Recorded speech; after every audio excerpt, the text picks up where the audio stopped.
Om Shanti. And good evening, everyone, and welcome.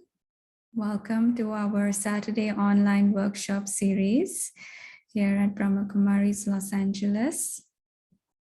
So every 2 Saturdays of the month, we bring speakers from all around the world who share their words of wisdom, who are on a spiritual path, self-exploratory path, and they come and they share from their experiences, from what they have learned, some beautiful insights which can be used in our life to uplift our lives, make it more meaningful.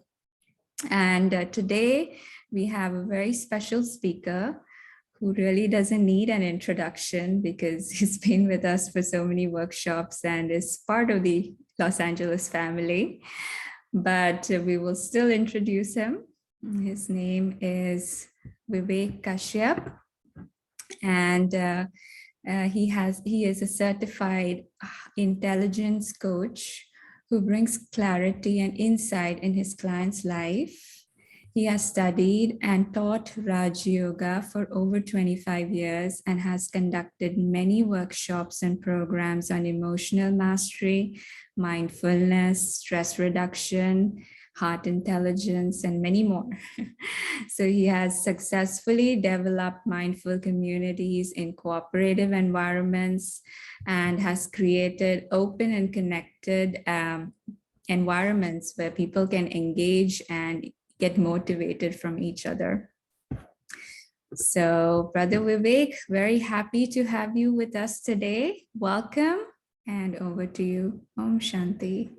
Om Shanti. Can you hear me? Yes, we can hear you. Okay, good. Thank you for introducing me. Let me go ahead and share my screen, and then I can share my slides and go from there. Okay, let's see.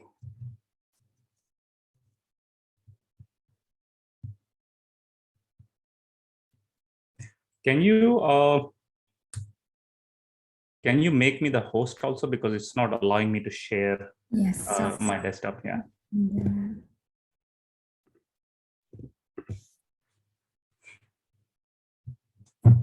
Be good now. Okay. Good. So can you see my screen, like one big screen? Yep. Okay, awesome. Thank you everyone for joining in. So today's topic is turning towards courage. And I just want to make sure that in order for us to enjoy this workshop, rather than making it a very lecture kind of a setup, I just want to make sure it is more kind of like a two-way communication, you know, like we are discussing and sharing the ideas. So feel free to ask questions, feel free to pause me, you know, and we can that way enjoy it more. So today's topic is turning towards courage. So before I start, I want to ask everybody, what do you mean by courage? You know, like when you listen the word courage, when you hear the word courage, what do you really understand by it? Anybody would like to share? And anybody can unmute themselves. Confident. Confident. What else? Yeah, when you're courageous, you're confident.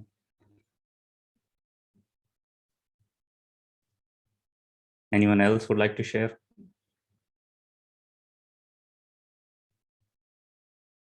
And there is no right or wrong answer. It's just you're sharing from your own experience. So one of the quotations from Nelson Mandela was like, I learned that courage was not the absence of fear, but the triumph over it. The brave man is not he who does not feel afraid, but he who conquers that fear. So what he's trying to say is like, courage doesn't mean that we would never feel fear or there would be zero fear. But what it really means is that that despite the fear. The fear is already there. You already have challenge with it, but despite the fear, you're ready to move on. Like when you feel really kind of scared to ask the question in a full class, or in a seminar, and but you still raise your hand and you ask the question because you really want to understand, right? So you have the doubts, because wherever there is fear, there will be doubts. Despite the doubts, despite feeling those butterflies in your stomach, you are able to raise your hand and you can ask that question, because that is the need for you in that moment. The brave man is not he who does not feel afraid, but he who conquers that fear. So in general, when we talk about courage, we really come across, like, people talk about bravery, heroism, all of those kind of things. All those big names come, in front of you. People who are extremely brave, people who are like knights, or warriors, and all of those kind of things. But courage is really in its deep form is to really overcome your fear. And this is not an overnight process. Like, hey, I want to be courageous tomorrow. I know I have fears, and tomorrow morning when you get up, uh, all your fears have gone away and you become courageous. That's not the way it is. It's a step-by-step process. Every day you have doubts. Every day you feel challenged. Every day you feel not certain, not sure. But despite that, you choose to move forward. You choose to take that step forward, which allows you to get closer to your goal.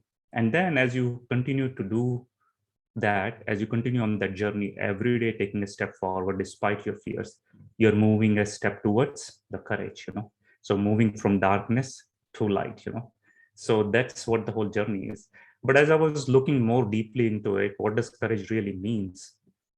What comes to light was that originally the word courage, its root is in the word coming from the word cur, and cur is the Latin word for heart. So what does it really mean? Anybody has any thoughts? What does it really mean that courage is a heart word? What is the connection of the courage with the heart here?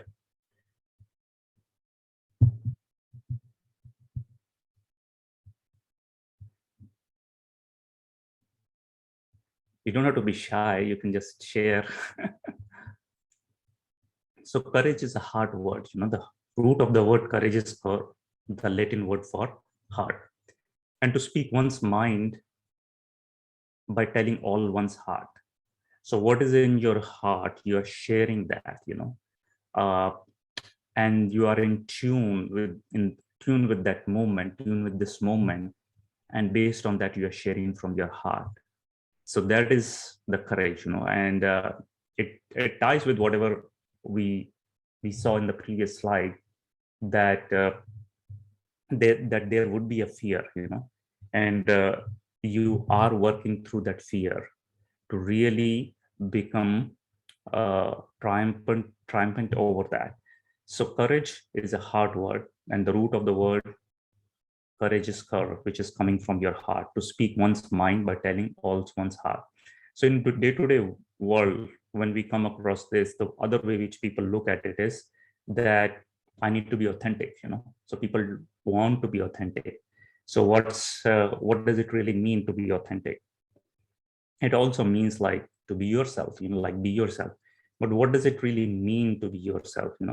So what it really means is that you are living your life authentically, which means you're the same person inside out. So you're not a totally different person inside, you're not a totally different person outside, you are same person. So that's why when you meet really authentically the really good leaders, uh, you meet them in at work setting, you meet them in a grocery store, you meet them in a golf course or any other gathering, they're the same person. They are not one person at work, one person at home, one person outside. They're the same person because they are living their life authentically. That's what they are. That's what they are practicing. So what's in their heart, they are living from that. A lot of people say, oh, like whatever is in my heart, I need to tell that, upfront, like without any filters. I'm not talking about that. Some of the people you meet on social media, they are just, sometimes they're following that, like whatever is in my heart, I'm just sharing that. But that's not what it is. What is in your heart is much more deeper than just being emotional. There are two different things. So when you're emotional, you are just sharing whatever is coming to your heart, but connected to your heart is much more deeper topic. So when you're connected to your heart, you are really looking deeply, what is my truth here, you know and what is your truth? You're sharing that truth. And in order to do that, you need to do the work. You need to do the practice to really connect to your heart. And as you connect to your heart, you are really bringing out that truth. And once you're doing that, that's when you are really authentic. That's when you are really being yourself. So just check your life. In your life, uh, how many people you meet are really authentic? And people who you meet who are authentic is they have a different aura. You can feel that they are very grounded. They are speaking from their heart. They are speaking their truth. You may not agree with them, right? Because your truth might be slightly different than what their truth is. You might not agree with them, but you feel that I can respect this person because he's coming from a truthful place, from his heart. So though, and you can also see that there is a connection there. You can feel people who are coming from their heart. They have a very uh, open-hearted communication, conversation. They are ready to listen. They are ready to change if they are not right. So all of this is there. But the important thing is, how can I do that? Because a lot of times when you are trying to be authentic, trying to live your life, there is already a fear. Like, oh, what if I share everything what's in my heart? What if people do not accept me? What people would dislike me? All of those doubts would be there. So that, like, uh, I'm not coming across, or people not able to understand me. So all of those doubts would be there. But despite that, you still have to be truthful to yourself. Because when you look back at your own life, what would be an important marker that you lived your life? How would you know that you have lived your life? One of the important markers would be, did you live an authentic life? Did you live your life? So did you live your life? Did you live the authentic life?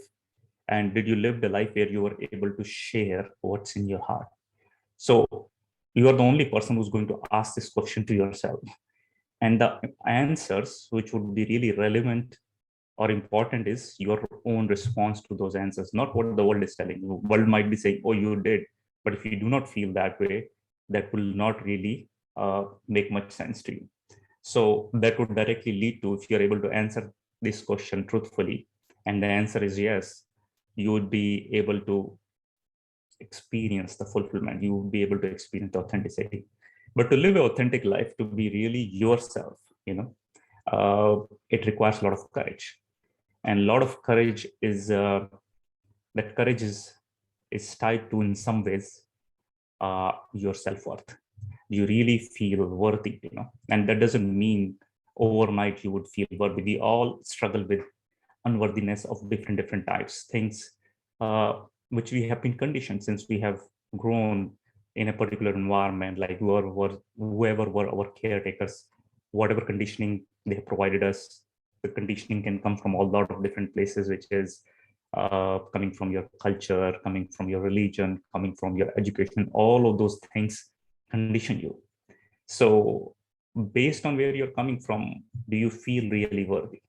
Because if you do not feel really worthy, you will not be able to you would not be able to trust yourself, that whatever you believe in, whatever you stand for, is really right. You would also not be able to have that confidence, as somebody was saying, hey, courage means confident. uh, those things won't be there. So in order for yourself to be authentic, to be yourself, to be courageous, you really need to experience the worthiness. And worthiness doesn't mean that, hey, whatever I'm going to say, everybody's going to get it, accept it, and say, yay, like that you would get a good reciprocation. That's not what I'm talking about. It's worthiness within your own being, you know. So some of you who have been practicing Raj Yoga for a long time, the whole journey is about coming back to your own worthiness, you know. So all the classes in some way or other point towards that. When we talk about who am I, you know, the whole understanding of the soul, the basic qualities of the soul, which is I'm peace, I'm purity, I'm pure, I'm powerful, uh, I am love. All of those things are the original qualities of the soul. So if you're able to experience these qualities deeply in your being, then worthiness is a side effect of that. So when you're able to experience all of these qualities, then you're able to experience worthiness. And there are 7 qualities of the soul, which is everyone has that. They might have a different mixture of them. You know, somebody would be more loving, somebody would be more peaceful. So 7 qualities are peace, purity, power, love, happiness, knowledge. So all of those things actually helps us. The experience of all of those things helps us feel powerful, feel fulfilled, and the experience of that is I feel worthy. So that's another way in the world where people talk about this is like I'm enough.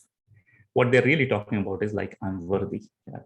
So a lot of things happening in the world, especially in the media, everything, all the advertising is about, most of the advertising is about telling you like, hey, you're not good at this is missing, you need a better body, you need a better face, you need better this thing. But other side of this is like telling you that you do not have all of those things. You're not good enough for this, you're not good enough for that. So if you do this, you take this, all of this is, then you're going to become worthy.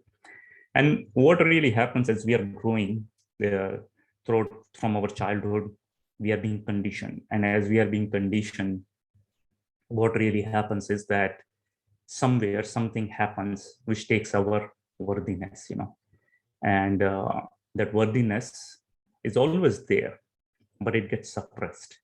And what I mean by that is that, like for example, you open yourself in a relationship where you trust somebody, whether it's a romantic relationship or you trust your parents or whoever it is, wherever this connection of trust is there, but that person doesn't reciprocate that trust, or worst case scenario, they take advantage of you and you feel betrayed. So when you feel betrayed, that energy of betrayal is sitting with you.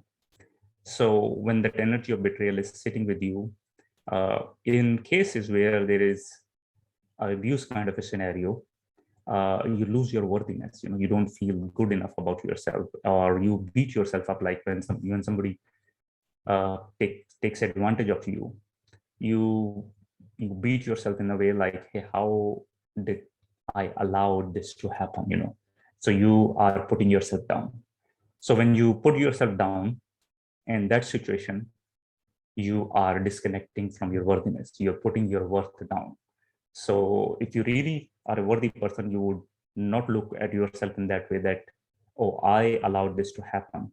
And in certain situations, there might be, but this has happened. So instead of struggling with it, like, and saying that I allowed this to happen and beating yourself down and suppressing your self-worth, you would start looking into a different way. So if you get betrayed, that energy of betrayal is sitting there. So every time now you're trying to get into a relationship, trying to build a connection with somebody, that energy of betrayal is always going to come out, and it's going to tell you that that all the relationships are going to hurt. You know, wherever you're going to open your heart, you're going to get hurt. And if you really see in life in general, wherever there are big rewards, there are big risks. So if you want to have a very deep uh, intimate relationship with anyone, you have to open yourself, you have to open your heart.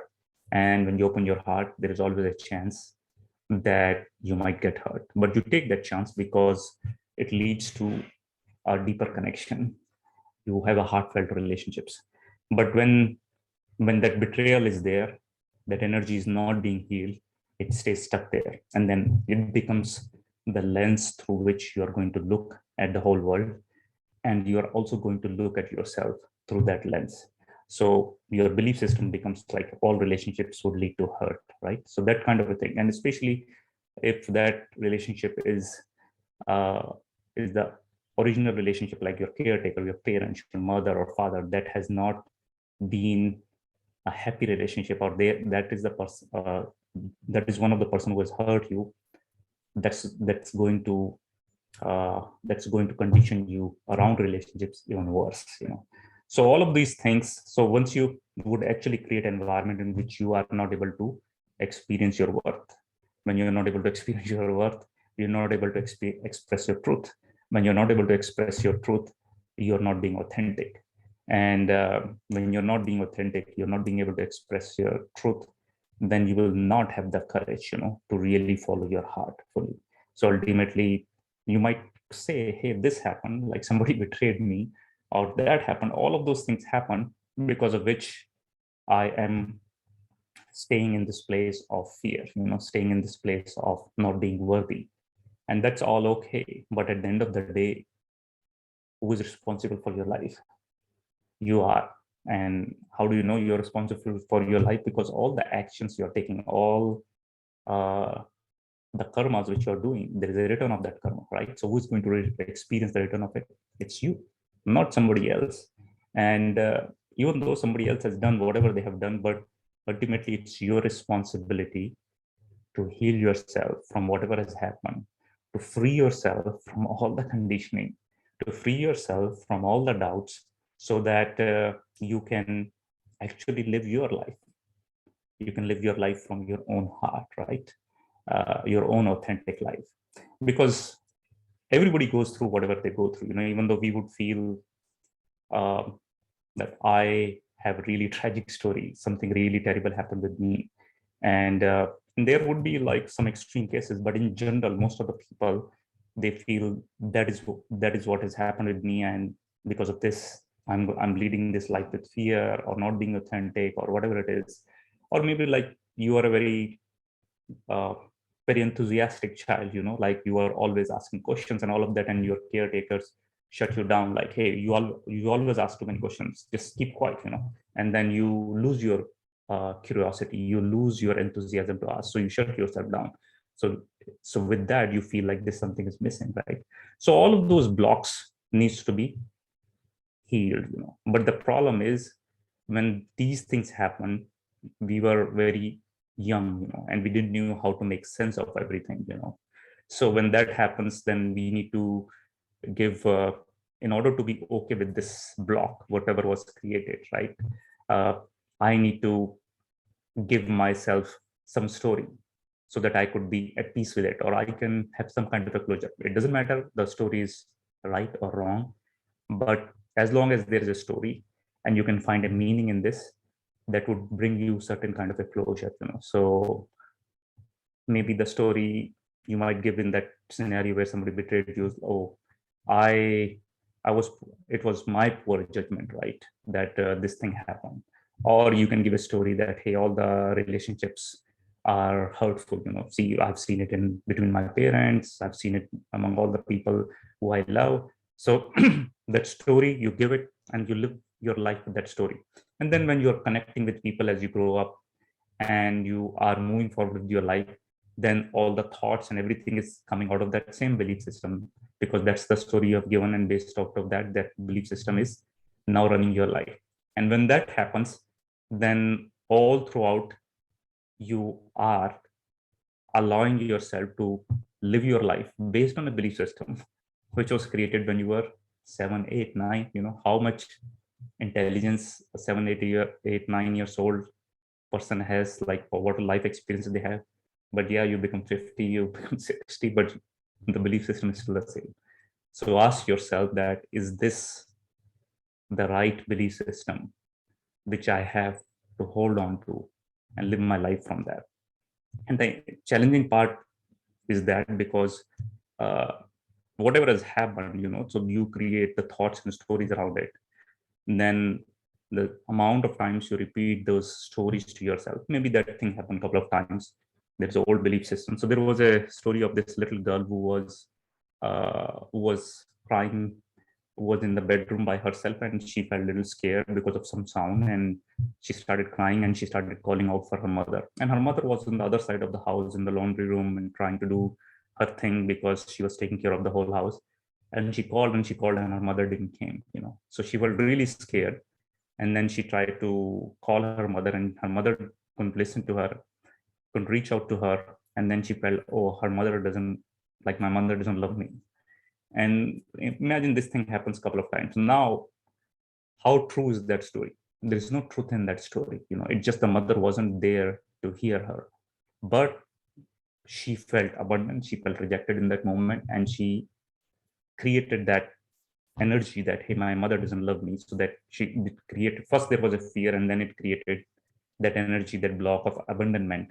So that thought and stories she created, and based on that, living from that, like, oh, my mother doesn't love me, or the close relationship people do not love you or take care of you, that becomes your belief system. So between this energy, what is blocked, then the thoughts and the stories you create, and the belief system, and in between lies the fear. So you can never open your heart to relationships, or to have a deep, meaningful relationship with other people. So now you're living your life from a fear-based operating system versus a healthy, where you are ready to take risk, where you're ready to move forward, where you're ready to take life as it comes, and be able to still express your truth. And then when you get into a relationship, and you have to express your truth, you will not be able to express your truth because you feel, oh, if you express your truth, the other person might not like you, they might leave you, or whatever it is. So you suppress your truth, and then ultimately it will lead to the same thing. When you're not authentic, you're not going to meet authentic people, and when you don't meet authentic people, you're going to get hurt again, and you're going to repeat that story. See, I told you, relationships are not good.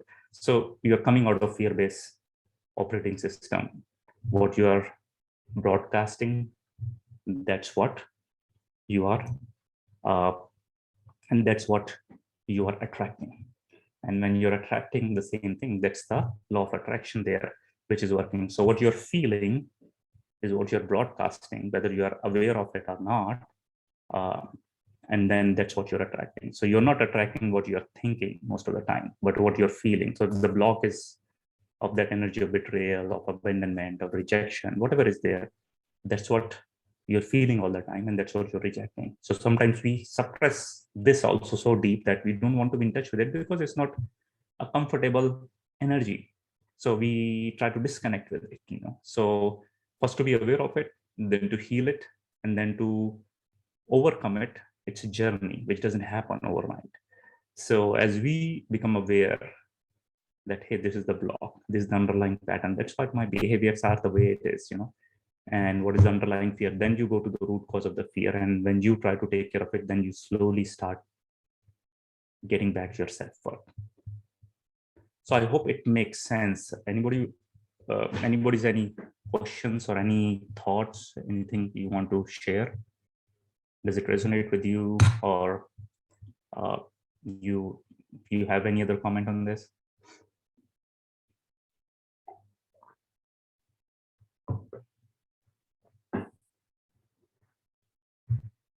Everybody's very quiet here.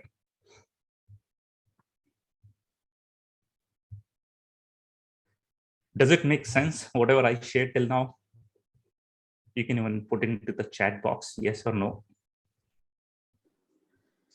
Yeah, Vivek bhai, it makes a lot of sense what you say, but I'm sure that you're going to come to it, right? That how do we overcome this? Whatever, the unworthiness that we feel because of our past experiences or whatever, and then we carry on those feelings, which leads to unworthiness. So I'm sure you'll come to it that how do we overcome it? How do we deal? Okay. Definitely, I would come to But that. yeah, all this makes a lot of sense. Thank you. Yeah. And the thing is, we all have our own, what you call it, we all have our own different blocks. Some people have experienced block in relationships where their trust was broken. And the thing is that your trust was broken into a relationship with other human, right? So you can sit and meditate and remember God. You would have a great experience, right? And there is no problem in trusting God, right? So you can trust God because God is not the one who actually created that experience. Some people have problems with God also. I'm not talking about those people, but you can sit and meditate, create that connection with God. But when you come back to the world, your world is still there. Those conditioned stuff is still there. Your blocks are still there. So in order for you to overcome this fear, overcome the fear which was created because of this block, you have to recreate a relationship of trust with people. So do you understand? So it's not with like oh, my relation, my my my experience was bad in relationship with people. I was betrayed there. So I would divert my attention and go to God, and then I would meditate and I would have a great experience. But the thing is, we are living in this world. And if we are living in this world, we have to connect with other people. Then we have to create the connection of trust back with them. Similarly, I'm just using this example, but wherever that block was created in relation with other people, it needs to be healed. So sometimes uh, maybe the person who betrayed you was a close family member or one of the parents or whatever it is, and they may not be here right now. But that doesn't mean you cannot heal, because it doesn't need to be the same human being, same person for you to heal that. It's the connection with other human beings, where you can feel safe and you can open your heart and you can heal yourself. Because when that connection with that other human being, from betrayal to trust, is created, that's when the healing actually happens. But the first work is you have to work yourself through this process. So I hope you understand that instead of because a lot of times people avoid it because it's very painful. The experiences which are stored inside are very painful, and our our mind, our energy, our emotions are constantly giving us signals in order to bring our attention what needs to be healed. Plus, all the people, all the situations which have been brought into our lives, um, whether they're challenging people or challenging situations, the idea is the universe is actually bringing those people in front of us so that they trigger that same blocks, the same fears. And by triggering that, they bring those fears to the surface. And by bringing those fears to the surface, that gives me an opportunity to deal with them, to be real with them, that hey, this is what's really happening, rather than living in alternate reality, where everything is great, you're always super positive, which is toxic positivity in a way if you're not realistic, what's really happening, not to recognize what's there. uh, that way you are avoiding it. That's another kind of escape. So what I have to understand is everything which is happening in my life, every single person which has been placed in my life is there to trigger something so that it comes to the surface and I can heal it. So that's why the number one thing to start working with is to really start trusting the bigger picture. So people who have been practitioner of meditation have a good practice of trusting the bigger picture, because in the bigger picture you can see that when you look back, not in the moments all the time, but when you look back, you can connect the dots and say, okay, all of these things are happening for me to bring me back to my healing, to help me remove those blocks. So in one way, you are attracting those people, those situations, but the good thing in that is they are there to help you grow. So if you look in your life, even if we have out of 100 people in our life, 99 are very loving and kind and compassionate people towards us. But if one person is not really loving, kind and compassionate, where does our attention goes? We think about that person, right, a lot. That oh, that person, if that one person gets removed from my life, my life would be amazing. and you keep on waiting, or this person changes, whether you're in-laws or whoever it is, then my life would be great. But then what you're doing is you're waiting for that person to change, and people wait their lifetimes. But if you understand that person is specifically placed for you to overcome your challenges, to overcome your fear, so you can become courageous to deal with that situation, so you can heal yourself and move forward. So instead of looking why this is happening with me, the right question to ask is, what is the learning in this situation for me? So look from that, and then your focus shifts. So what is the learning? And then you start moving towards that. And one of the important things is to really understand is that if you do not take care of this, you keep on generating negative emotions. And when negative emotions are there, they keep on impacting your physical health, So if you have a suppressed anger, wherever it's coming from, like all of these things are a lot of these symptoms are things which are suppressed inside you. If you have a suppressed anger, or you have an issue with the anger, it will directly impact your liver. Similarly, if you do a lot of worry, it impacts your digestive system, So worry would lead to anxiety, and then when there's a lot of anxiety, you feel butterflies and all of those. Those are all the signs of anxiety, and it's affecting your digestive system. And then similarly, if you have a lot of stress, it would weaken your heart and brain. Like there is a research which says like every time you get angry and you explode, you reduce your immunity for next 6 hours, So one time of experience of anger is going to affect your health for 6 hours, but imagine what the damage it would do to the people in the relationship. Similarly, the amount of fear you carry in your body would weaken your kidneys. Similarly, all the positive emotions strengthens your mind and body. Laughter reduces your stress. So all of them are already there. So the number one thing is I have to really see on everyday basis, what are the things which I can do, which can help me strengthen myself, so which can help me become powerful. And one way to look at it is like, what are the things which are where I'm leaking my energy? If I'm thinking about obsessing about somebody who doesn't like me, who is always finding issues with me or always pointing something at me, So what are those things? So in order to do that, that's your practice. But the important practice is, what are your self-care practices? How you can take better care of yourself, Like, so a lot of times these times people get really uh, really stressed out when their phone battery starts dying, So people won't let that to their phone, like the battery to be die completely empty. They would start looking for a charger. So similarly, what are you doing to charge yourself every day?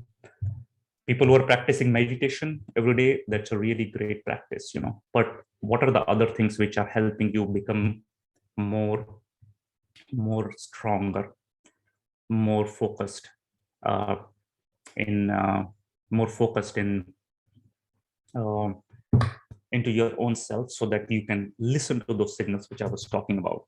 Let me share with you one template. Give me 1 second. Let's see if I can bring that up.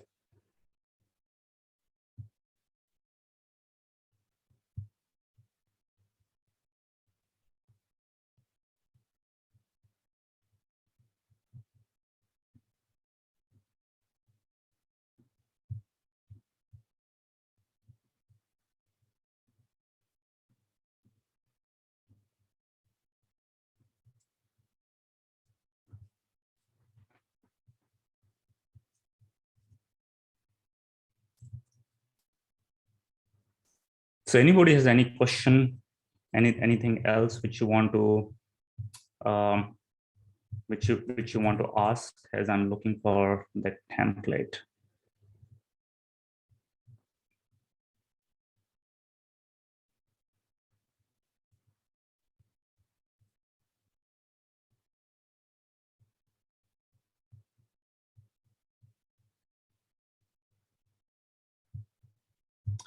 Okay.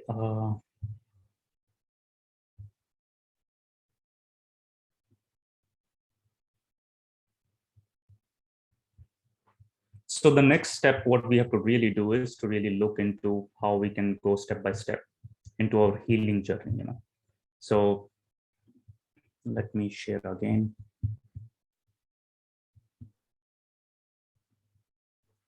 Vivek bhai, Yeah. hi, can I share something, please? Yes, go ahead. It's Yes. wonderful seeing and hearing. Thank you very much for your sharing. Yes. Yeah. Yes, I just wanted to say that you were talking about relationships and showing transparency. And I believe that with every negative relationship that people have, we learn more about ourselves. We learn about our weaknesses. We learn about the weaknesses of others. And then it's time to get up, shake the dust off us, and move forward. And as we move forward, we learn from every negative experience we've had, whether it's a relationship or a situation. It only makes us wiser. So, like you said, when we look back at everything that has happened to us, the trauma that we may have gone through, issues with our parents, our siblings, or relationships with friends, we have only come out of every situation wiser. And when we contrast what we were and what we are today, it fills us with hope and we recognize how worthy we are. Yeah, that's true. Absolutely. Because if all of you look at, like, you are your most wonderful example in the sense what has happened to you in your life, right? So Yes. you, like, when you look around, you would realize that, hey, you have gone through some terrible times, like things which are very difficult. But at the end of the day, if you really look, like, you have the capacity to deal with whatever you have gone through. And how do you know you have the capacity to deal with it? Is because you are still here. Means, like, if didn't have the capacity, you would have already been dead. You would have already left the world, but you have the capacity, and that's why you were able to deal with it. It was definitely painful, it was hurtful, but at the end of the day, you look at it, you were able to deal with it. And yeah, we can always look back and say, oh, I wish I could have done it a little bit better, or I wish I could have finished that relationship earlier. Or all of those things which are post analysis, they would always be there, because at this point of time you have more information, better understanding, all of those kind of things. But at that point of time, based on whatever knowledge you have, whatever capacity you have, everything, whatever was there, you did your best. So you are your best example to understand that you have overcome those situations in in the best possible manner what you could have done. So yeah, you're right. Like, when things happen, you look back and you make sense out of it, and then take inspiration from that, and and go from there. Yeah, so thanks for sharing that. Anybody else would like to share?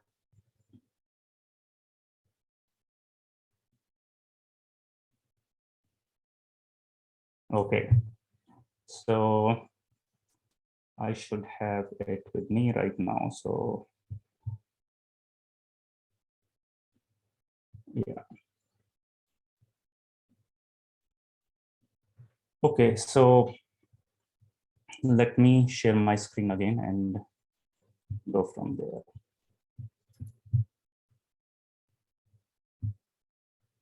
So the question comes, how can I go about healing myself? So the number one rule of healing is this, what I'm going to share with you.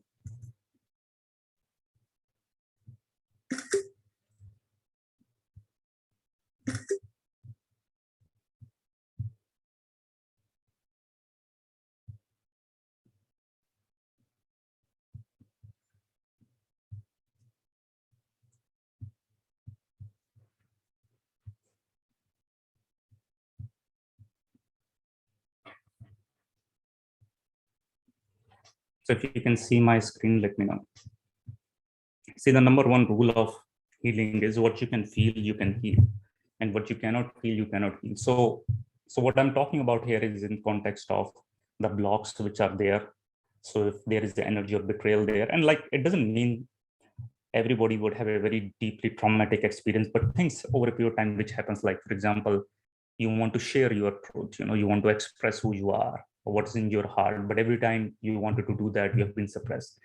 Like your husband, your father was doing it first, then your husband was doing it, and then your boss was doing it, now your kids are doing it. So especially it's uh, more with females, and especially coming from cultures like India or Asia, where women are not treated equally, though they have always been separate. So over a period of time, it becomes a pattern. And then even when you are requested to share your truth, who you are, you cannot express because you do not have the power. You were never able to experience that strength, that courage to share your truth authentically or to be authentic person who you are.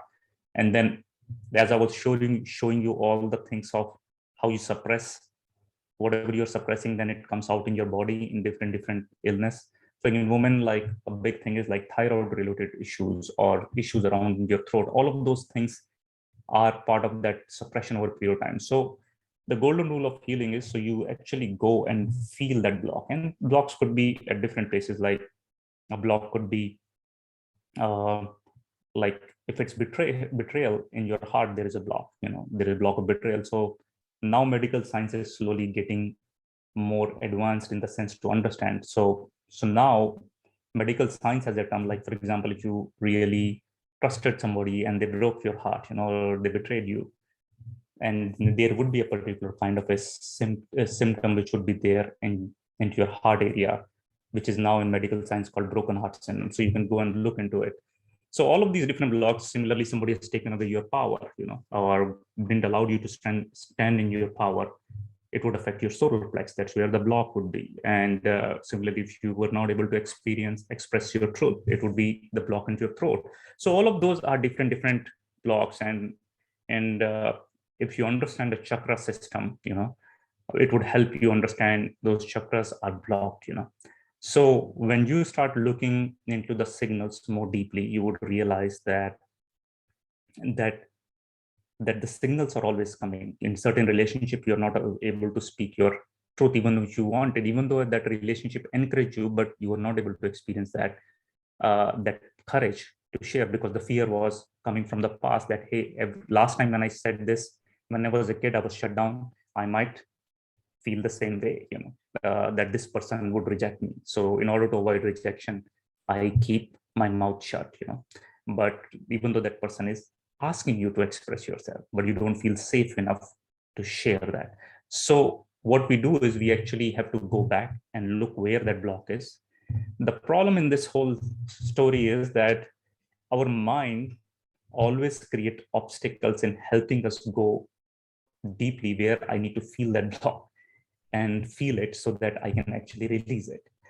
And mind is doing that in order to protect us, because mind works on survival mechanism that, hey, you don't need to experience pain. So it would help you escape that pain, even though whatever the escape it is taking, like you start eating a lot or you start watching a TV or whatever is your escape is, in long term, it's unhealthy, but it would still try to avoid you experiencing that pain by letting you escape, to do things which would avoid you feeling that pain.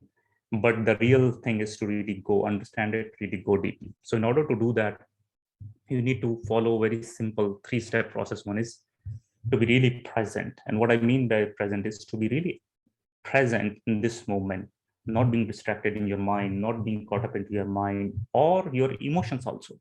To be really present with what's going on, whether it's you're feeling happy, you're feeling sad, you're getting upset, whatever it is there, be really present with it. And a lot of times we have been told, oh, you should never feel unhappy, so I should always be smiling. But that's not what I'm talking about. To be really present what's going on, looking into it very objectively, very realistically, to be real with it. Like in this moment, I'm feeling this, or in my life, I have felt this way for a long period of time, even though I haven't acknowledged it. So to be present, to be real. And the third thing is heart-centered. And what I really mean by heart-centered here is to be compassionate to yourself, to look at all the things which are coming up, including your own story around your unworthiness, that you blame yourself for this, you blame yourself for that, or you allowed yourself this to happen, whatever it is, you, instead of beating yourself down, instead of feeling shameful about it, to be compassionate to yourself, not to beat yourself, not to judge yourself. So if you can do this consistently, to be really present, to be really real, to be heart-centered, then you can start that journey. So the number one thing which I use personally for myself is trust. And we talked about it a little bit earlier, that to really trust that everything which is happening in my life in a bigger picture is to help me move forward, to help me grow. Even though it's challenging, it's painful, but ultimately it's really happening for me to move forward and to grow. So that's the underlying pillar for my effort to move forward, to really trust. And I gave you the example, like I am my best example to believe that everything is happening for me in my life to help me grow. All the people who were challenging, all the situations which were challenging, even in that moment, they felt really terrible. But when I look back, I connect the dots. I can make a sense that if that person wasn't there, who was not challenging me, I won't have increased my tolerance power. If this person wasn't there, then I would have never learned how to stand up for myself and speak up for myself. So all of these people, all of these situations took me to the edge, and then I decided I have no other option other than to exercise this power. So number one is to really trust, and your life is your best example to go back, connect the dots, and see everything is happening for your growth. The thing which I really wanted to share with you was to do a little bit of exercise, and which is I updated this template. That's why I'm sharing it here. So to do a deep dive into your own behaviors so that you can understand the signals. So you look at your own behavior. So I've just used a very simple example of anger, and anger in both the ways, which is suppressing yourself. Can you see my screen? Okay, I think it is stopped sharing.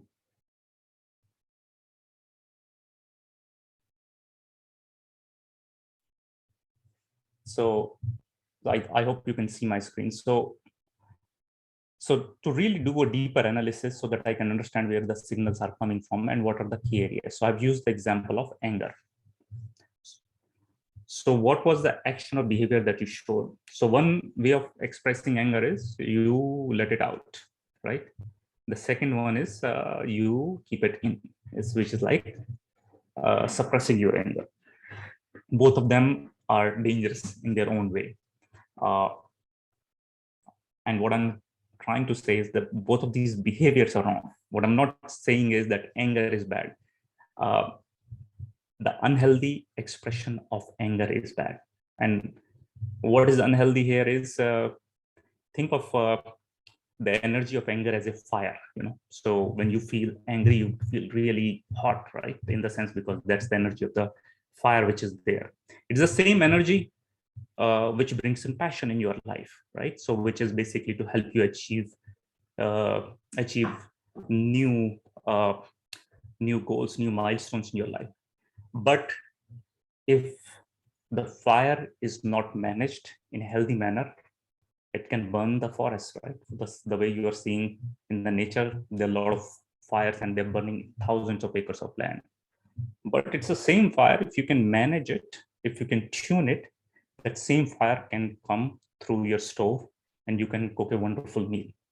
So what I'm trying to help you understand is not to be judgmental about that energy, which is the energy, that fire inside. What I'm trying to say is to look into the behavior, how it is expressed, because it's the behavior through which you're creating more karmas, which you need to settle. It is where you are creating unwanted damage to yourself and other people. So these are two behaviors in which you deal with it. To be general, to generalize it, like women try to be more withdrawn and silent, and men try to be more explosive. So what was the behavior which I showed in that? And you can do this chart for every single emotion or behavior which you want to change, you know. So what was the underlying emotion behind that action behavior when you yelled or screamed at other people? The underlying emotion was rage, you know, or deep resentment, whatever it is, you know. So, and where did you felt that? You felt it in your belly, in your solar plex, wherever it is. What triggered that emotion? That somebody who was an authoritative figure, whether it's your boss, your dad, or a cop, or whoever it is, put you down. And as soon as they did that, maybe their tone was very authoritative. Maybe the way that they looked at you is very authoritative, and it triggered that kind of experience where in the past somebody controlled you by being authoritative. They betrayed you, and it didn't felt good. So all of those things got triggered, you know. So the trigger point here was somebody who is an authoritative figure did that, whatever they did it, you know. Similarly, what was the perception? That they are trying to control you, they're trying to betray you. And what is the underlying fear? That when somebody does that to you, there is a fear of losing position, power, losing your own safety, losing your own credibility, whatever it is, you know. So all of these things, that when somebody in authority figure tries to control you, then there's a fear of this. This is the underlying fear.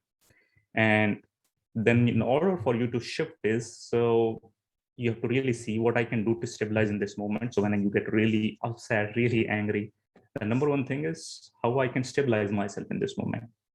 The number one thing which you can do is the breathing. You know, you can just breathe 10 times deeply from your lower abdomen. You can even put your hand there, because that would help you stabilize. Because the moment you are triggered, we have two brains. We jump into the brain which is in fight and flight mode, you know, like either I escape, how should I escape from this position? That's fight and flight mode. Then by breathing, you're bringing in oxygen, which trigger your logical brain, so that you can think through situation. What I can do, you can bring in those examples I trust, because everybody knows getting angry is not the best thing, but they come to understand this knowledge after that event has passed, right? Because what happens is that whole thing which get triggered is ultimately overtaken you. So then you look at it, I trust that I will find the solution to the challenges. I understand that I cannot control other people and all of these things, and I can respond from a place of stability. So all of these, you are looking through a lens of being present, being real, and being heart-centered, right? You're not beating yourself down, you're not putting your self-worth and all of that. But this is happening in real time. If you're able to do it in real time, it's amazing. It won't happen overnight, but as you practice it more and more, you would realize you can do that, you know. And also, not to, when I was talking about being heart-centered, it's like this thing. It's okay to feel fear, and it will pass, as it's a temporary emotion. Because a lot of times people fuse the emotion with their identity. And what I mean by that is, like, sometimes when people feel angry, they are very scared to be in that behavior, because that has created a lot of damage for them and for other people. So inside the stories, I'm an angry person. So how to counter that is, instead of creating identity around it, that I'm an angry person, you can look into it that I am experiencing the emotion of anger. So you are experiencing the emotion of anger. So you're trying to create the gap between you and the emotion. And if you can do that, then you are still the person who can deal with that anger. But the moment you say I'm an angry person, or I'm a failure, or I'm this, or I'm that, that means you're labeling yourself. And then you are get cornered by that emotion. That becomes your fear. That becomes your unworthiness. So every time you look at whatever is the behavior, you try to disengage the emotion with yourself. I hope you understand that that's very key, because if you cannot do that, then you have already labeled yourself, and your unworthiness story would continue. Similarly, the same behavior when somebody gets withdrawn is like they suppress it. Where do you feel this anger when you suppress it? Check that. What triggered that is somebody who was a loved one rejected you, or it was your perception they rejected you. Maybe they didn't say hello back to you in the same loving manner. Maybe they didn't return your call. You called them 5 times, whatever it is. Your perception is inside stories. You're not worthy of connection, not worthy of love. And all of these stories are coming from the childhood. When this happened, you feel rejected. You gave this story, the perception is the story you gave to that situation. And then your underlying fear is you would be rejected. You would be left alone. You are not worthy of relationships. All of those are deep-rooted fears. And to tell you that I've worked with a lot of people, like one-on-one coaching, retreats, and all of those are very much the fear of the whole humanity. So all of us feel the same fear of being rejected, feel abandoned, not being worthy enough. All of us have it, even though our stories are different. That's what we call it. Oh, my story is the worst one. You don't want to listen to my story. But again, coming back to how should I handle it is what would help you stabilize in this moment. And I trust I will find solution. I'm worthy of connection. Because one person did so, that doesn't mean that I'm not worthy of connection. They are not able to recognize my worth. That's their problem, or their inability to be aware of how to be in relationship with me. And then telling yourself what to do. So ultimately, it's okay to feel rejected. Again, dealing with a heart-centered manner, and it will pass as it's a temporary emotion. I need to focus on my virtues and strength. So it's again dealing with yourself in a very heart-centered manner. So if you can do this with all the different behaviors, you can get a really good map, good idea of what's really happening. How should I handle myself as I'm going through these different challenges? And ultimately, you would come out with your own laundry list of all the fears. And I'm telling you, like, if you can do this list, and you have another friend who's doing this list, and you actually compare your notes, what are the fears, you would find a lot of the fears are kind of same. There would be other fears, like I'm fearful of heights, I'm fearful of water, or whatever it is. But the basic fears more or less are the same fears which we are dealing with, but with a different story. Does it make sense? Anybody has any question before I move forward?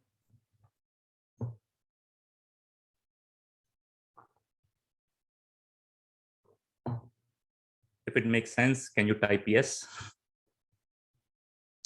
If it doesn't, you can type no. You can type your question also. So I know we are on the same page. Yes, it makes sense. Okay, thank you. So if you go through this, then it would help you go more deeper into it, because the idea is when you put it on the paper, you are letting it out right in front of you, and you can create a map out of it. But if you're not doing that, then you're actually thinking through it in the mind, and mind is very smart. It would find ways to put a blame on somebody else. Like, it wasn't your fault, it was somebody else's fault, so I'll put a blame on you. And most of the time it would put a blame on somebody else. So imagine if you're sitting with a particular block or a challenge or an unintegrated, unprocessed emotion, and any time somebody triggers that emotion, there are two ways to deal with it. One is to go inside, to look into it, to go through this whole map and find how I can take care of it, how I can heal it. But majority of the people do not do that, because what it really means is to going inside is to really facing the truth, what's really going on, to be really real. People do not have that much of power. So when somebody triggers it, that whole body of emotions come up because you trigger that block. Like, sometimes even the fear of getting triggered, that block, like, oh, somebody, even if you have fear that this person is going to reject me or betray me, even though they haven't done that, would create the same kind of response. So what you do is, in that moment, in order for you to avoid feeling unsafe, in order to avoid feeling going inside and looking into it, the easier option that moment is you instead of directing that energy inside to do the healing, you direct that energy to outside, the person who created that trigger, who is the trigger, or the situation who is the trigger. And then you say, because of this person, because he said this, she said this, or this happened, I'm feeling this. And that's the energy of the blame. So if you're not using that energy to go inside and look what needs to be changed, you are going to go and do the reverse, which is to point outside towards the trigger who created that experience in you and blame them. That's what blame is. that you're pointing outside instead of looking. But that whole situation was created, as we talked earlier, was to bring into front, bring on the surface what needs to be healed. So people who are smart, people who are aware, who are present and real, they're able to look at it. This is an opportunity to look at here, because it's the same amount of energy of blaming somebody else. Instead of wasting that energy, take that energy, bring it inside, and do your healing work. So as you go through this healing journey, meditation is really important. I'm sure all of you are meditators. And meditation is actually coming from a Latin word called medri, which is to heal. And heal is another word of going back home, So it's like for example, if you cut your finger, the blood comes out, and then after some time there's a blood clot, and then you put some medicine on it, and you bandage it, and then for a period of time, as you take care of it, after some time, the scar is there, and the scar also goes back. So what do you call? Oh, my finger is healed, right? So what it means is your finger has returned to its original state. So similarly, you as a soul, you as a being, when you go to your original state, and original state is what we talked about, all your original qualities, virtues, powers. If you're able to stabilize yourself in that, that means you have healed. You've gone back to your original state, which also means that you have overcome all your fears. So instead of mistrusting, you can trust. Instead of coming from, because somebody did this to you, you're going to give it back to them in the same way, that revengeful feeling. Instead of that, you are dealing with compassion and love. So courage also means different things in different situations. So things which are difficult to do, but they're the right thing to do. If you're able to do that, that needs a lot of courage. So you're overcoming your fear. So in the situations where you have to listen to your child, what he or she is trying to say, instead of telling them what to do, because you are the parent. Listening is an act of courage. When another person is mistreating you, but you are coming from a place of more love and compassion, that is a difficult choice. That is a choice of courage. That doesn't mean you let somebody else walk all over you. You need to still have healthy boundaries. But to choose to be positive when the world is negative around you, to choose to be loving when it's hard for you to be loving, those are the acts of self-worth. Those are the acts of courage. And that way you would see in your journey, you have overcome those challenges, you have overcome those doubts and fears. Because sometimes, oh, what if I give more and that person never reciprocate? There is a fear, right? That you would be misunderstood in the relationship, or you're doing all the work in the office, but somebody else is going to take the credit. But despite that, you are able to still be loving and compassionate. Because all of these qualities, ultimately, all of this courage is helping you live your authentic self, help you live from your original self. Because if you're not living from your original self, you're living from fear, then in order to live in this world, which is already so fearful, you need to have a good protection. So you create those walls for your own protection. And as you create those walls, you get entrapped in those walls. So you can't share your love, and you can't receive the love, because once there is that blockage, the both-way communication gets shut down. Then over a period of time, you realize you can't feel anything, right? You can't feel happiness, you can't feel joy, you can't feel hurt also. So because they both are part of the same range, and when that happens, you feel depressed because you can't feel anything. So to understand that, like, courage is different things in different moments, depending on what you're afraid of, you're able to overcome that. And as you practice meditation, you practice some of these other qualities, other exercises that would help you build or expand your nervous system, so that you have bigger capacity to deal with things. You have bigger capacity to deal with things and not get triggered. And then that would help you connect more with yourself first. So all of these things are connected in some way or other. So one of the ways in which you can deal with it is to connect it with that map which I was talking to you earlier, like this map. What you can use is, the way you can use this is a rain philosophy, which is used in sometimes in the Buddhism, world, which is to recognize what's happening, to be coming back to real present heart center, recognize what's really happening, allow that experience to be just as be, like if you're feeling hurt, if you're feeling betrayed, if you're feeling hopeless, if you're feeling all of those, instead of avoiding them, rejecting them, those experiences, to be present with them. Then investigate inside with kindness. What is really happening? What's the deeper thing which is going on inside? But without judgment, without making yourself wrong, without blaming anybody else, but to be really kind to yourself and to really see, and also to finally disidentify, which is diffusing that part, like I am the one who's experiencing anger, I am the one who's experiencing rejection, I'm the one who's experiencing hopelessness. So to break that connection between who you are and what you're feeling, because what you are is much more bigger than what you're feeling. Because you can feel happiness, you can feel joy, you can feel sadness, you can feel grief, all of those things, because these are all transitionary emotions.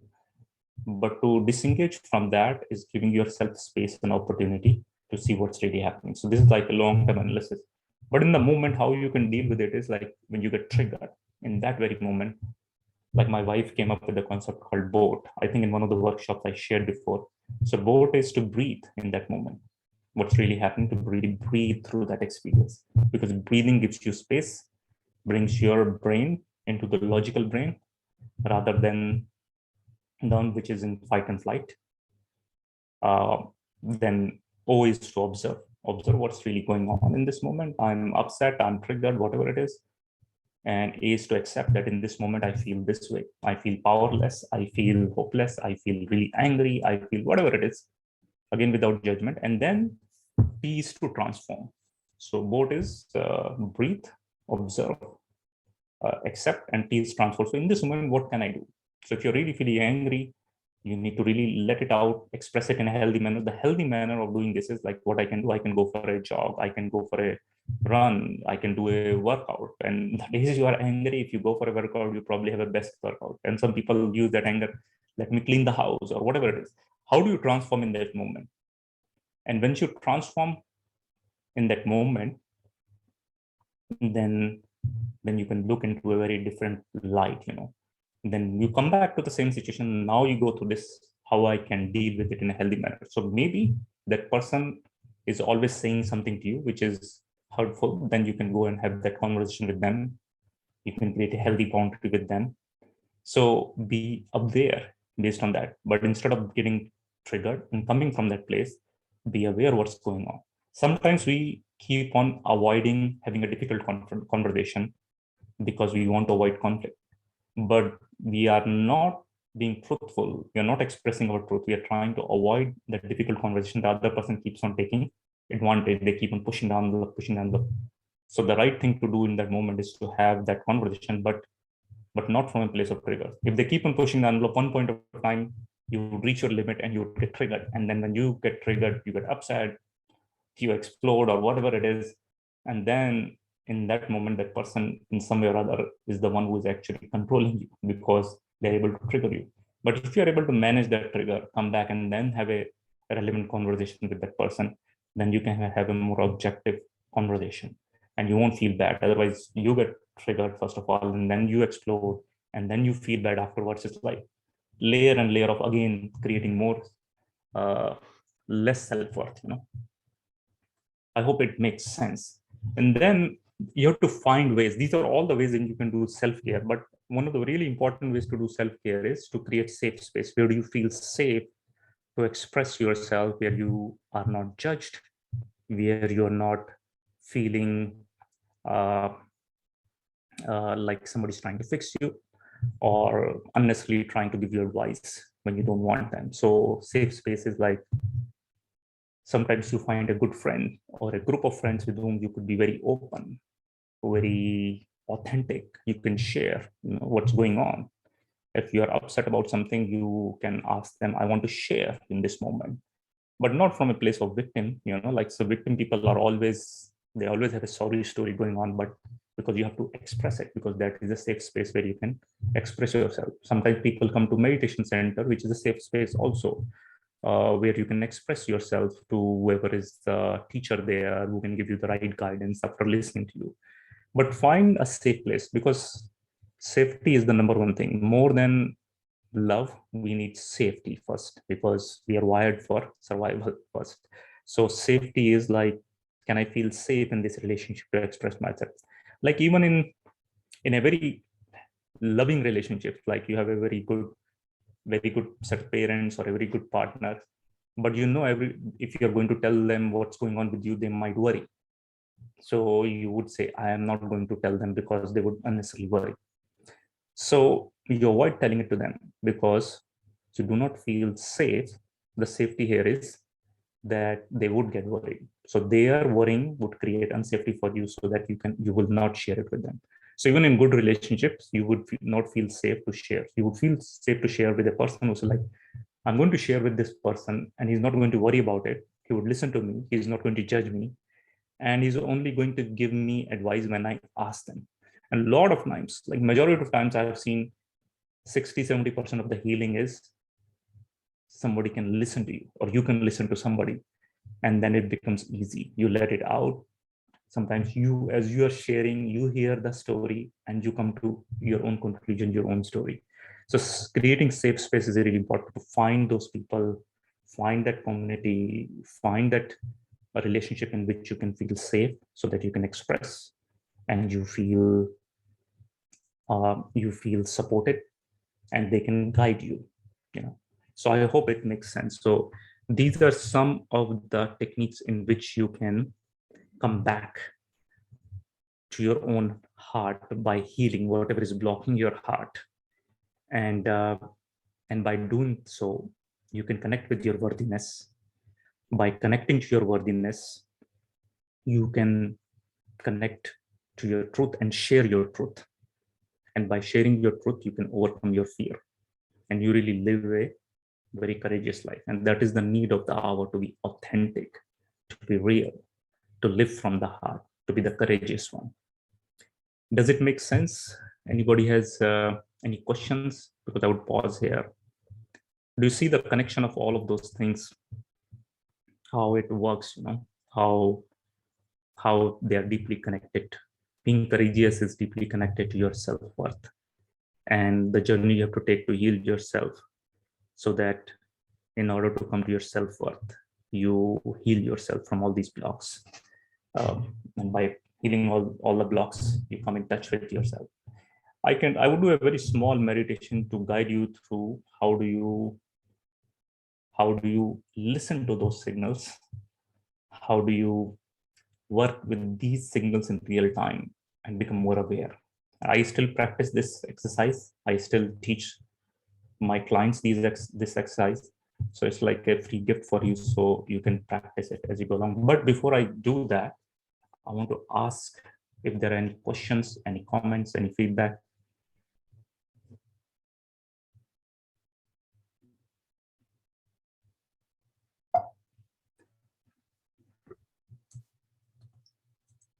Om Shanti. So Vivek, I really like the example you gave about fire. If the same fire that we use in the kitchen is controlled, that's where we can cook. And when it's not controlled, it can lead to burning a whole forest down. So it's all about tapping into that energy and making sure it's controlled and used in the right direction. So would really encourage all of you to share your feedback. Here's your time to muster some courage and share. So feel free to unmute, and any feedback, any questions, this would be a good time to ask. Yeah, this is the time to practice your courage. The number one fear in the world. What is the number one fear in the world? To speak Anybody? in public. To speak in public. Yeah, public speaking is the number one fear. What is the number two fear? Number two fear. To be judged. To be No. judged. Number two fear is to die. Oh. The death. So number one is public speaking. Number two is death. So people would rather be lying lying in the coffin rather than reading their own geology. So they would prefer to die rather than to be in public and speaking.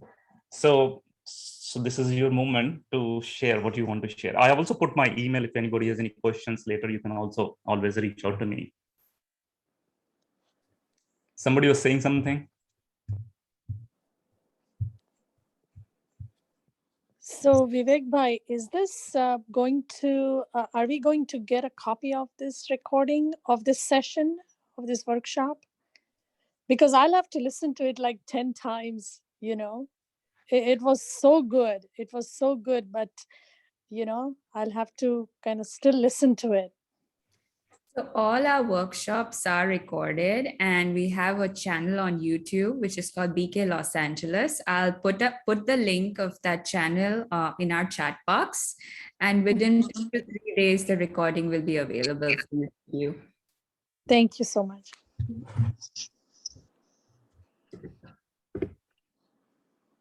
Anybody else has any feedback?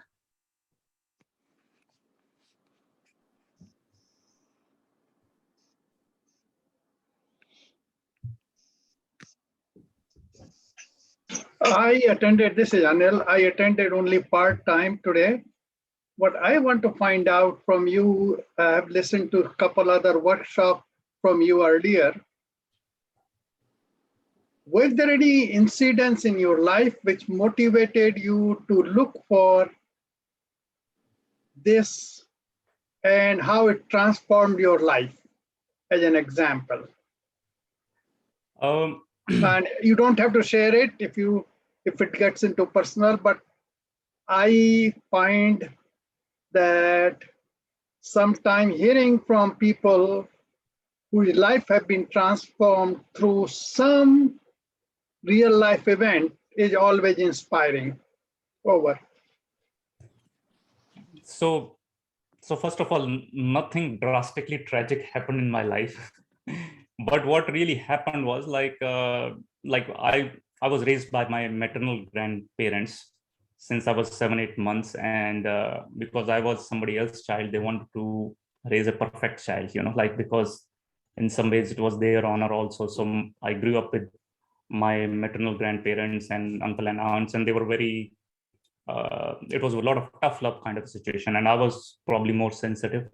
So I felt very suppressed in some ways to express myself.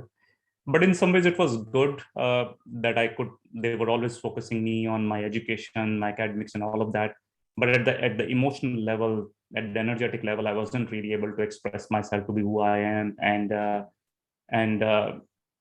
every time I would share something, I was always corrected or rejected in some ways, So in that didn't allow me to build my own self-confidence, my own ability to trust relationships, and to trust myself, like, hey, this thing is coming from my heart or my head, this whole thing, But still it was okay. I was like the so-called, I was living the normal life of following the script like everybody else. But then as I got introduced to meditation when I was in my teens, and then I moved forward, I just got interested into finding the answers, So all of this is good, but my bigger thing is always what is the background on this, why this is the way it is, and how should I make it work, So I like stories, but I want to make it practical also. So then when I was in my early 30s, there was a deep longing to be authentic. I really want to be authentic. I didn't even knew the word properly, what is authentic.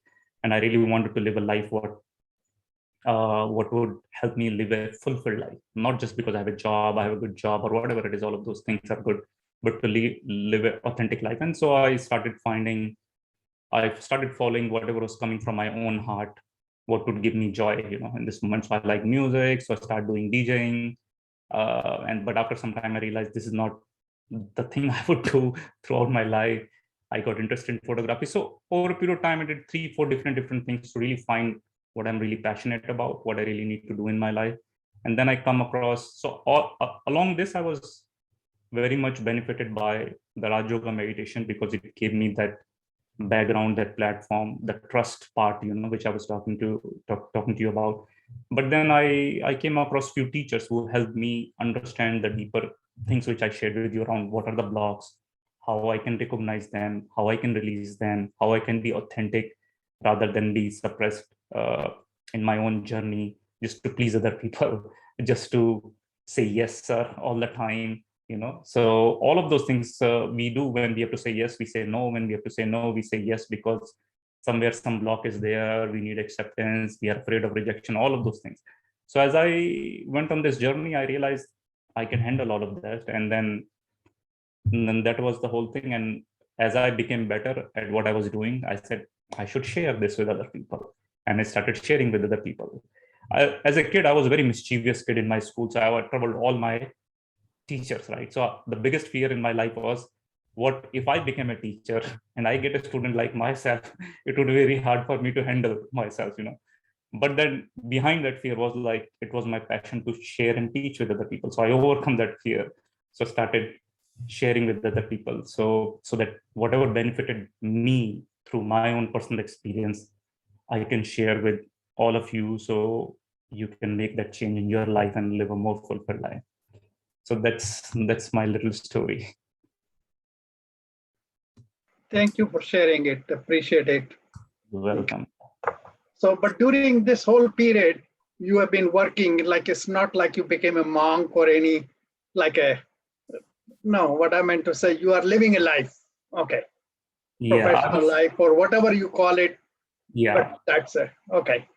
So I was having a job. I still have a job. I have a full-time job, but I do part-time this work of coaching, teaching, meditation. Like now I have created at my work a lot of mindfulness communities. People didn't knew how to meditate. Now it has become like, oh, companies are talking about teaching people mindfulness and all that. I started doing this 6-7 years back, and like in my company, I already have like 2,000 plus people who are practicing meditation from the time I started. So it's been, I've been still working, and then on part time I'm doing all of this work. Anybody else has any other comments or any questions? And before we get into our little meditation.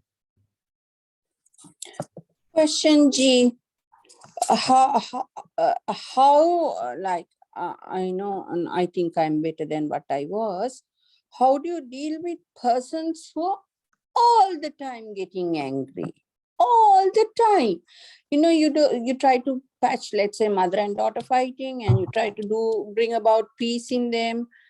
Oh my Jesus. They all start yelling at you, and then sometimes, to be honest, I always say, boomerangs, karma boomerangs. And may you all get it back, it's abusive language. Then next time I go to Baba, I say, no, Baba, bless them, help me to understand, help me to have clear. But it's torturing. I need these relationships, because I have only just a few relationships in the US. I just came 5 years ago. But how do I deal with the situation? I can't shut them out too. I need their help to survive, because I don't know whom to turn to in this country. Well, first of all, you have to understand their anger is not your problem. So they getting anger is their behavioral issue or whatever it is. So what people are behaving is showing what's there inside. So happy people make other people happy. Angry people try to disturb other people. So that's the number one thing you have to understand.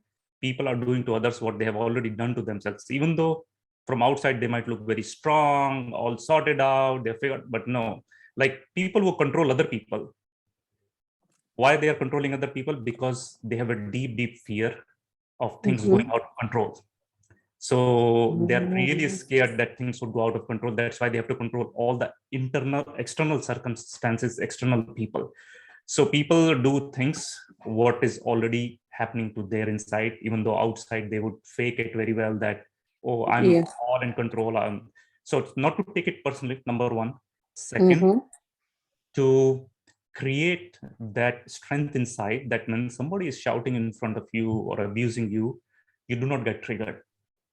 Because if you get triggered, you're already caught into the drama with them. I don't say nothing. Yeah. So if you don't say anything, then then that's really good. You just breathe through it, and you basically do the things the way it is. You have to figure it out. And then as you can do that, then it's easy to stay stable and present. And what you're doing is you connect with God, you send them good wishes. It's their drama, whatever it is, because see, you are here in this workshop. We went through this whole thing so that whatever the challenges you have, you can heal yourself, right? Mhm.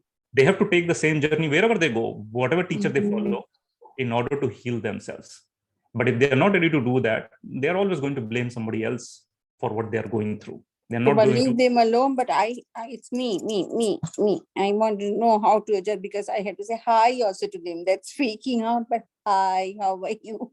Yeah, so you That's connect very from difficult. a place of you connect your from a place of love. You find what is good in them, the goodness in them, and connect with them. Also find the time and the opportunity when they're in a good place to listen to you. Find that loving connection, because and as you sit with them, those opportunities might be very small, but find those opportunities where they do not get triggered, where you bottom line is you have to create a safe space where the other person feels safe. And then whatever that safety is, maybe sometimes safety is you create a wonderful meal for them. Maybe this is you listen to them without judgment, without trying to fix it, trying to give your advice, because it's a human nature. We want to fix them. We want to give them advice. Do this because I did this in my life. It worked. None of those things. No. It's safe, whatever that safety is, and then they would be able to open their heart, connect with them. So opening heart would take longer time, but number one is create safety where they feel open. They don't feel judged. They don't feel afraid of anything, where they have to protect themselves. And then from that place, you create that connection. And if you can do that, over a period of time, they would realize, oh, this person is non-judgmental. This person do not get angry. They are very stable. And then they can start trusting you. They might not even say upfront, oh, you're very stable and all that, but inside they know.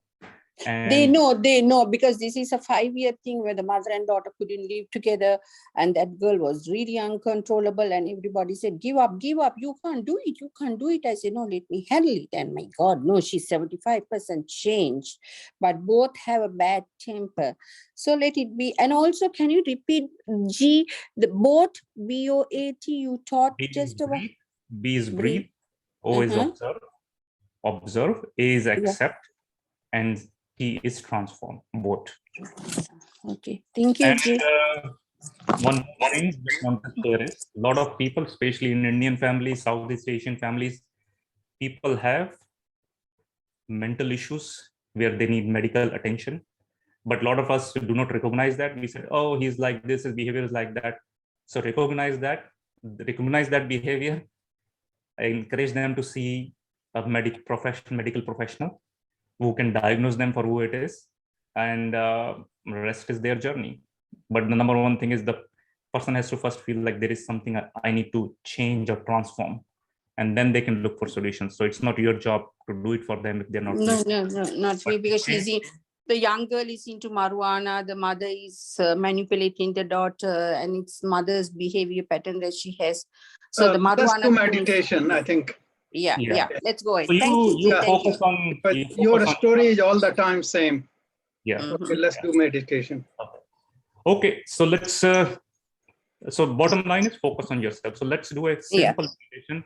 Again, the idea is this meditation is not to judge yourself, whatever is coming up, to be open to experience it, and look at from a lens of curiosity what's there.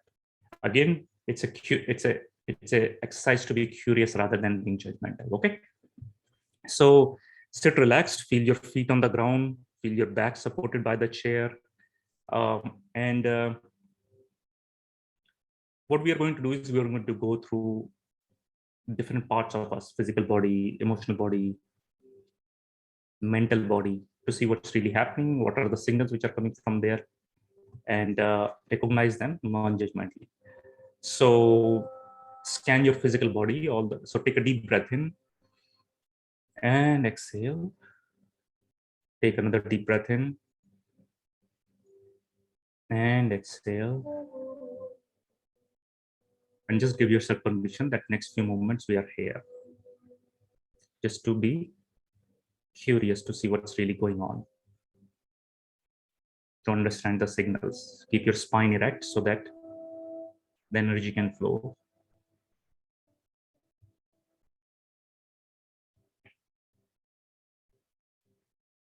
And scan your physical body all the way from the top of your head to your feet. And check how do you feel in this moment? Do you feel connected to your physical body? Like you feel grounded in the physical body? Or you feel partially connected? Like you feel more connection with the upper body versus lower, whatever it is. But again, nothing is right, nothing is wrong. It is what it is in this moment. Also notice the story which your mind is telling about whatever you're feeling in this moment. Maybe a part of you is a little uncomfortable, seeking attention. There is a story. So acknowledge that story and keep it in the background and come back to your physical body. And given what's going on physically, at a physical level in your body, what is it that you want in connection to that in this moment? The keyword is in this moment, not tomorrow, not day after. What is it that you want in this moment? You want more groundedness, more connection with your body, more openness, more breath, whatever it is. Just listen to what is coming as a signal from inside. So given where you are physically, what is it that you want in this moment?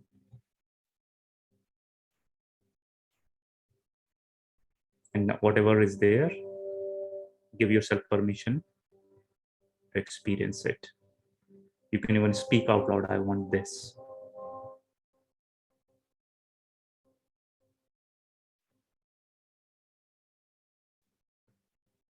Now let's go to the second step. So check what's going on with your energy body, energetically, what's going on. Do you feel open? Do you feel refreshed? Do you feel alive, vibrant? Or part of you feel vibrant, part of you feel alive, another part doesn't?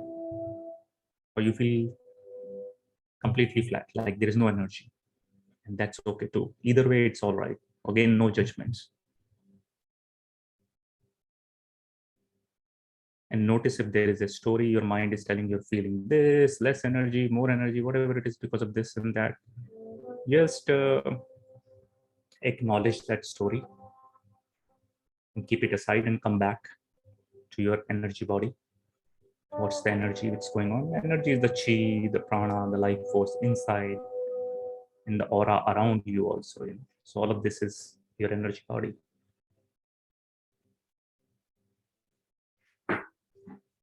So given what's going on energetically, what is it that you want in this moment energetically? You want more energy, you want more vibrancy. Maybe there is too much energy, you're overwhelmed, you want less energy. And either way is okay. So just check, feel into your energy body, and given what's there, what is it do you want in this moment energetically? And again, as we are going through this, continue to breathe deeply.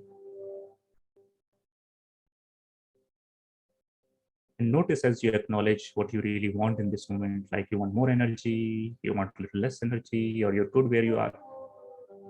How does it feel in this moment? Like does something changes, even it's 10%, 20%? You feel better, and that means you are in the right direction.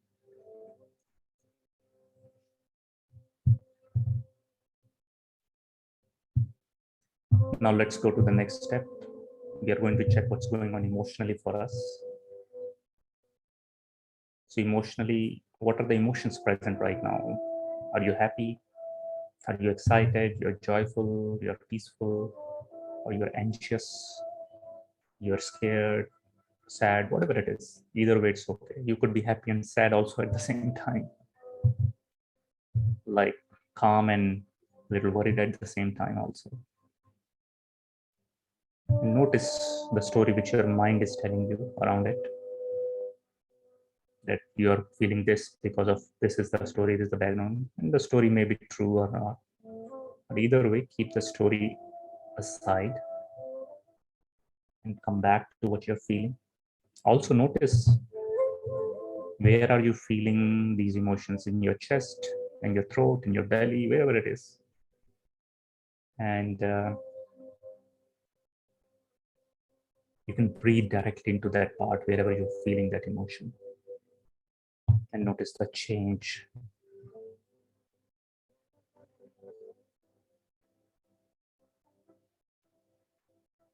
And the question you have to ask is, given what I'm feeling emotionally right now, what is it that I want in this moment emotionally? Again, the keyword is in this moment. You want more openness. Maybe you're very open, you want little closed, more peace, more stability, whatever it is, but in this moment.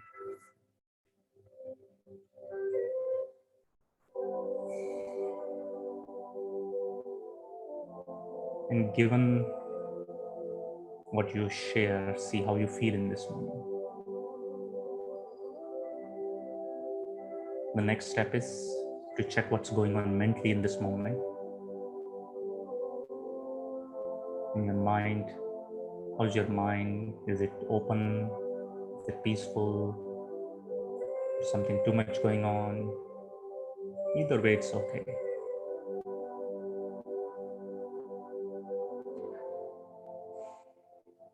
So given what's going on in your mind, what is it that you really want in this moment?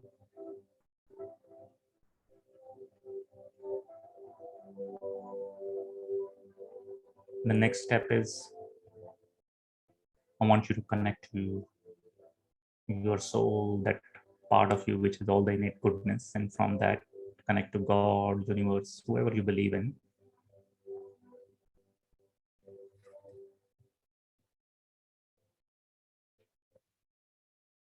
And see if there is a message for you from that place. Maybe it's a form of a word, sentence, vibration, feeling, maybe just pure silence. So take a moment and tune in to that space and see what's the message for you in this moment.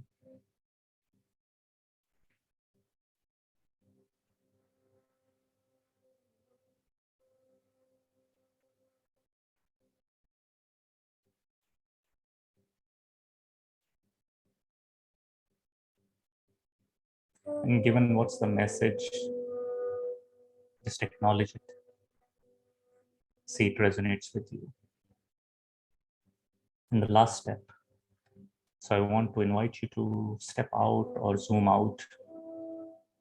And as you zoom out, find a comfortable distance or a place from where you can watch all these different parts of you, the physical body, energetic body, emotional body, mental body, all of these different parts. But from a distance, without trying to change anything, trying to intervene, fix, or being judgmental, just watching everything.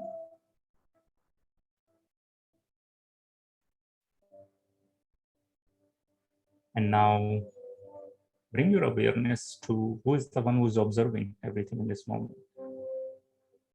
Like who is observing the physical body, energetic body, all the different parts of you.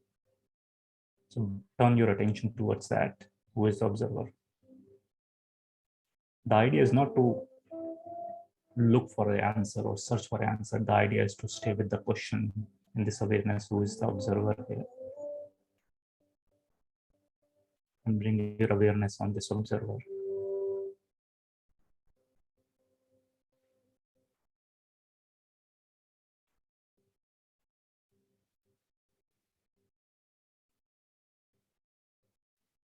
And you can sit in this space as long as you really want.